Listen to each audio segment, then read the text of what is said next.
નમસ્કાર ખેડૂત મિત્રો, હું એશિયાડોન બાયોકેર લખી વિશ્વાસેલા તમારું હાર્દિક સ્વાગત કરું છું. આજે હું એક પ્રગતિશીલ ખેડૂત એવા જયંતિભાઈ, જિલ્લો જામનગર, તાલુકો મેઘપર અને ગામ મેઘપર, તાલુકો નિકાવાવ, ગામ મેઘપર, જ્યાં અમે 19/5/2024 રોજ મગફળીમાં પાયાના ખાતર તરીકે એશિયાડોન બાયોકેરનો જે માઇક્રોડોન આવે છે, માઇક્રોરાઇઝા, જેનો ઉપયોગ કરાવેલો હતો. આજે એ મગફળીને 30 થી 35 દિવસ થયા છે.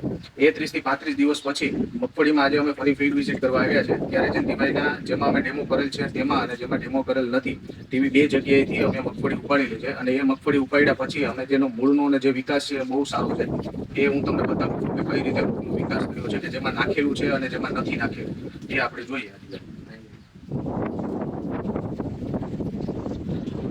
આ બે છોડ છે જેમાં માઇક્રોરાઇઝાનું નથી નાખેલું, તેમાં તમે મૂળનો વિકાસ જોઈ લો. અને એના પછી આ બે છોડવા છે કે જેમાં અમે માઇક્રોરાઇઝા નખાવેલું છે, એનો જોઈ લો કે જેમાં મૂળનો વિકાસ ખૂબ સારો છે. બધી જગ્યાએથી મૂળની નવી ડાંખીઓ ફૂટી છે. અને જે નથી નખાવેલું એના કરતાં આમાં જે અત્યારે સૂયા બેસવાનું કામ છે એ પણ ચાલુ થઈ ગયું છે. તો જયંતિભાઈ, તમે શું કહેશો કે માઇક્રોરાઇઝા આપણે વાપરવું જોઈએ કે ન વાપરવું જોઈએ? વાપરવું જોઈએ, એનું રિઝલ્ટ બહુ સારું છે અને કોઈ બી તમારે ત્યાં સોયા બેસવાનું કામ ને મૂળનો વિકાસ બહુ સારો. થેન્ક યુ, ધન્યવાદ.